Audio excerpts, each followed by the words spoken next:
पाकिस्तान गिड़गिड़ाया है कि भारत से बचाओ। भारत से बचाने के लिए पाकिस्तान ने ट्रंप से गुहार लगाई है। अमेरिका में पाकिस्तान के राजदूत ने ट्रंप से मदद मांगी है। इधर ये लोग टीवी पे नौटंकी करते हैं कि हमारे पास परमाणु बम है, हम क्या तैयार नहीं है, हमने क्या हथियार जो है वो दिखा ऐसे ही सजाने के लिए रखे हैं। और वहां ट्रंप से हाथ जोड़ रहे हैं कि भाई कोई मोदी से बचाओ। भारत को रोके डोनाल्ड ट्रंप। पाकिस्तान के राजदूत रिजवान सईद शेख ने अमेरिका से अपील करके कहा कि भाई बचा लो, तुम ही बचा सकते हो। ट्रंप भाई आप तुम दोस्त हो हम मोदी के, आप बोलो कुछ हो जाएगा। यह हालत है इस वक्त पाकिस्तान की। भारत ये पाकिस्तान के डिप्टी पीएम से सवाल पूछ लिया वहां की मीडिया ने। शहबाज शरीफ कहीं दिख क्यों नहीं रहे हैं, ये वहां के मीडिया वाले खुद वहां पूछ रहे हैं पाकिस्तान के डिप्टी पीएम से कि हेलो वेयर इज शहबाज शरीफ। शहबाज शरीफ को जनता के सामने आना चाहिए। कई दिनों से शहबाज शरीफ दिखाई क्यों नहीं दे रहे हैं। ये पाकिस्तानी पत्रकार ने शहबाज शरीफ पर क्या सवाल पूछा, देखिए कैसे पाकिस्तान की किरकिरी हो रही है। सैयद जफर पत्रकार खुद डिप्टी पीएम से पूछ रहे हैं कि हेलो हमारा प्राइम मिनिस्टर कहां है भाई, इंडिया ठोकने को तैयार बैठा है, हमारा पीएम गायब है। यानी ये कोई हवाई खबर नहीं थी कि शहबाज शरीफ गायब हो गए। सच यही है। यहां नरेंद्र मोदी खुले में बोल रहे हैं कि हम तो मिट्टी में मिलाएंगे। ये अपने प्राइम मिनिस्टर की बात कर रहा हूं। और उधर प्राइम मिनिस्टर देखिए गायब है, पब्लिक ढूंढ रही है। ढूंढो कहां है साहब हमारे। पाकिस्तान इसी डर में दुबला हुआ जा रहा है कि भारत का अगला कदम क्या होगा, हमला कब होगा। इधर भारत भी पाकिस्तान के डर को बढ़ा रहा है। भारत के खतरनाक राफेल फाइटर जेट ने बीती रात बॉर्डर पर पेट्रोलिंग की है। इंडियन एयरफोर्स के दूसरे लड़ाकू विमानों ने भी बॉर्डर पर पेट्रोलिंग की है। यह साधारण पेट्रोलिंग नहीं है बल्कि कॉम्बैट पेट्रोलिंग थी, यानी युद्ध के लिए एकदम तैयार वाली स्थिति। और इसी से पाकिस्तान में हंगामा मचा हुआ है क्योंकि 2 रात से बॉर्डर पर राफेल उड़ रहे हैं। 4 राफेल जेट्स ने भारतीय सीमा में पेट्रोलिंग की। बॉर्डर से 10 किलोमीटर की रेंज में राफेल उड़े हैं। राफेल को देखकर पाकिस्तान के सैनिक पोस्ट छोड़कर भाग गए कि भाई ये तो उधर से ही खड़े खड़े ठोक देने वाला है। पाकिस्तान में एयर स्ट्राइक होने को लेकर खौफ हो गया है। यानी पीओके और कराची ये 2 ऐसी जगह हैं जहां पर पाकिस्तान सबसे ज्यादा डर में है कि नेवल स्ट्राइक हुई तो क्या करेंगे, वहां तो हम कहीं टिकते नहीं, एयर स्ट्राइक हुई वहां हम टिकते नहीं, क्या ही करेंगे। लाइन ऑफ कंट्रोल पर भी भारत लगातार पाकिस्तान को मैसेज दे रहा है। पाकिस्तान पिछले कई दिनों से लाइन ऑफ कंट्रोल पर सीज फायर का उल्लंघन कर रहा है। भारतीय सेना इसका करारा जवाब दे रही है। भारतीय सेना का खौफ ऐसा है कि पाकिस्तानी रेंजर अपनी पोस्ट छोड़कर भाग जा रहे हैं। यानी हर मोर्चे पर पाकिस्तान को घेरा गया है। इकोनॉमिक, डिप्लोमेटिक और वॉर स्ट्रैटेजी से पाकिस्तान फंसा हुआ है। इसी के साथ पाकिस्तान को डिप्लोमेटिक तौर पर भी किनारे लगाया जा रहा है। पूरी दुनिया में पाकिस्तान अलग थलग पड़ा हुआ है। दुनिया भर के देशों को भारत यह मैसेज दे रहा है लगातार कि आतंक के खिलाफ भारत तगड़ा एक्शन लेने वाला है। भारत के विदेश मंत्री एस जयशंकर और अमेरिकी विदेश मंत्री के बीच पहलगाम हमले को लेकर बातचीत हुई। अमेरिकी विदेश मंत्री ने कहा कि आतंक के खिलाफ लड़ाई में अमेरिका भारत के साथ है। भारत के विदेश मंत्री एस जयशंकर ने कहा कि पहलगाम हमले के दोषियों, साजिश करने वालों को हर हाल में सजा दी जाएगी।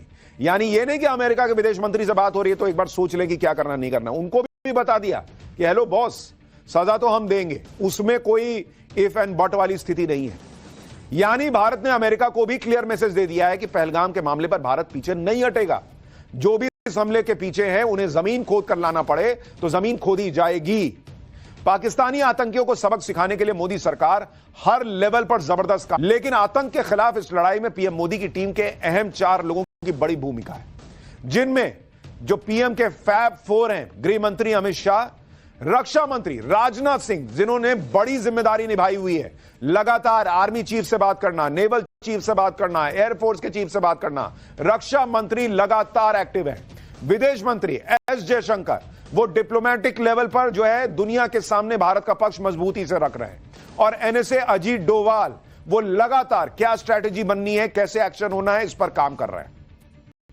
ये चारों अपनी अपनी भूमिका खामोशी से लेकिन दमदार तरीके से निभा रहे हैं। और इसी वजह से भारत आज पूरी दुनिया के सामने डंके की चोट पर कह रहा है कि आतंकवाद को खत्म करेंगे तो करेंगे।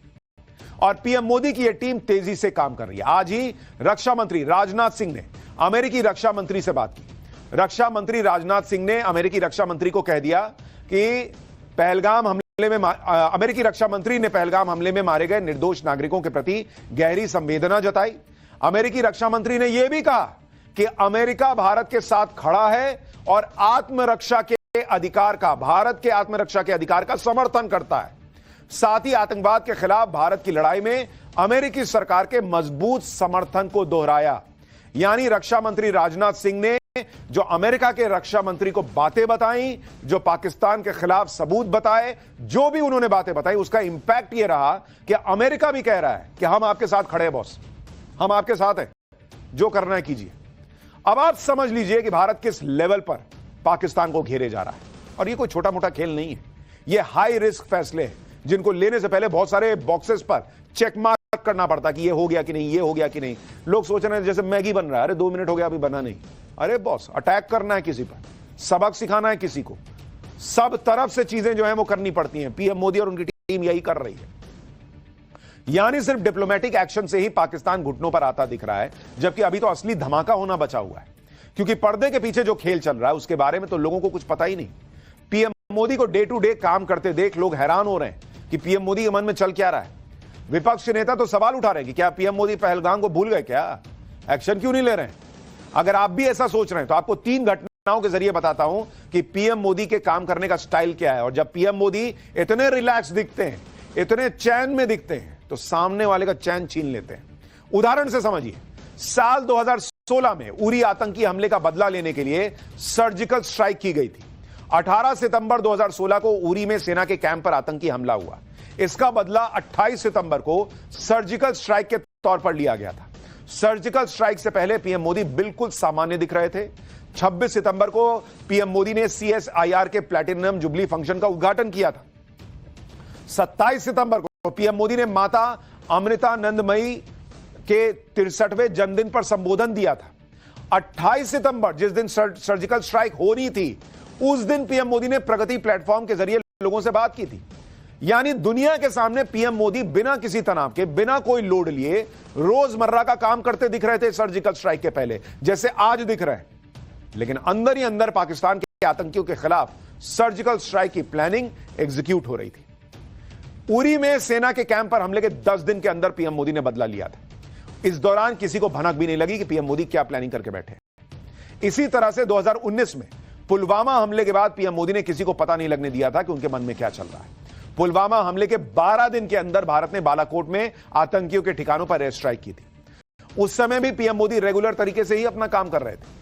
आपको याद दिलाता हूं, भारत ने 26 फरवरी 2019 को बालाकोट में एयर स्ट्राइक की थी। 24 फरवरी को, यानी एयर स्ट्राइक के 2 दिन पहले, पीएम मोदी के 4 अलग कार्यक्रम थे। 24 फरवरी को पीएम मोदी के मन की बात का प्रसारण हुआ था। उसी दिन पीएम मोदी स्वच्छ कुंभ, स्वच्छ आभार कार्यक्रम में शामिल हुए थे। फिर पीएम मोदी ने प्रयागराज कुंभ में संगम स्नान किया था और शाम को पीएम मोदी ने गोरखपुर में किसान सम्मान निधि योजना लॉन्च की थी। पब्लिक हैरान थी कि भाई चल क्या रहा है, कुछ होगा कि नहीं होगा। पीएम मोदी अपना काम कर रहे थे, सेना अपना काम कर रही थी। 25 फरवरी को पीएम मोदी ने नेशनल वॉर मेमोरियल देश को समर्पित किया था एयर स्ट्राइक के 1 दिन पहले। और एयर स्ट्राइक से ठीक पहले पीएम मोदी एक टीवी चैनल के कार्यक्रम में शामिल हुए थे। यानी तब भी पीएम मोदी को देखकर कोई नहीं कह सकता था कि देश इतना बड़ा एक्शन लेने जा रहा है, जैसे आज लोग कह रहे हैं कि कब होगा कब होगा। बॉस, ये एक देश का जवाब है। ये ऐसे आपके लिए फिल्म नहीं बन रही है कि आपके एंटरटेनमेंट के लिए, कि भाई अभी आपका मूड हो गया तो अब तो 5 दिन हो गए, अरे अब तो 10 दिन हो गए, अब कर देना लॉन्च, फिल्म को लॉन्च कर देना चाहिए। आपके एंटरटेनमेंट के लिए नहीं हो रहा है boss, it's a serious business. ये एक देश काम कर रहा है, देश के सैनिक काम कर रहे हैं, एक एक स्ट्रैटेजी बन रही है, कैसे कब क्या एग्जीक्यूट होना है। वो आपके हमारे लिए नहीं कर रहे, वो देश के लिए कर रहे हैं। वो वाहवाही के लिए नहीं कर रहे, वो आपको हमको सुरक्षित रखने के लिए कर रहे हैं। और इसलिए उन पर भरोसा रखिए, संयम रखिए। पाकिस्तान से पूछिए ना, उसको समझ में आ रहा है कि यहां क्या चल रहा है, क्योंकि खबर तो उसके पास भी इधर उधर से थोड़ी बहुत आती होगी। उसमें आग लगी हुई है। पीएम मोदी की खासियत यह है कि विपरीत परिस्थितियों में भी वो परेशान नहीं होते। पीएम मोदी की बॉडी लैंग्वेज से ऐसा लगता ही नहीं है कि वो कोई खास प्लानिंग करके बैठे हुए। इस बार भी वैसा ही पैटर्न देखने को मिल रहा है। पीएम मोदी की बॉडी लैंग्वेज और बैठकों से पाकिस्तान को कुछ समझ नहीं आ रहा कि क्या होने वाला है। आप खुद देखिए, पहलगाम अटैक के बाद पीएम मोदी सऊदी अरब का दौरा छोड़कर भारत आए। उसके बाद से लगातार अलग अलग कार्यक्रम में शामिल हो रहे हैं। पंचायती राज दिवस कार्यक्रम में भी शामिल हुए, फिर इंडिया स्टील प्रोग्राम को संबोधित किया। उसके अगले दिन रोजगार मेले में 51,000 युवाओं को नौकरी के प्रमाण पत्र दिए। अभी 2 दिन पहले ही पीएम मोदी ने युग्म कार्यक्रम को संबोधित किया और आज वेव समिट में शामिल हो गए। भाई देश थोड़ी रोक देंगे पाकिस्तान जैसे भिखारी देश को ठोकने के लिए। वो कह दिया सेना कर देगी, देश को आगे बढ़ाना है। इसी बीच पाकिस्तान से एक और बड़ी खबर, पाकिस्तान के खैबर पख्तूनख्वा में हड़कंप मच गया है। खैबर पख्तूनख्वा में सायरन सिस्टम लगाया गया है। पाकिस्तान को पश्तूनों की बगावत का डर सता रहा है। यानी जो हमने आपको कहा था कि हो सकता है पाकिस्तान चौतरफा गिर जाए, इधर भारत ठोकने को तैयार है, उधर बलूच आर्मी है, इधर पश्तून जो है वो बगावत का उनका डर सता रहा है, और उधर तालिबान भी जो है वो पाकिस्तान को बड़ा सबक सिखा सकता है। तो जहां पाकिस्तान कराची और इस्लामाबाद और अपने पोर्ट्स को सिक्योर करने में लगा है, दूसरी तरफ उसे डर सता रहा कि कहीं खैबर पख्तूनख्वा में विद्रोह ना हो जाए, इसलिए वहां सायरन सिस्टम लगा दिया गया है। सुनिए कैसे वहां सायरन बज रहा है।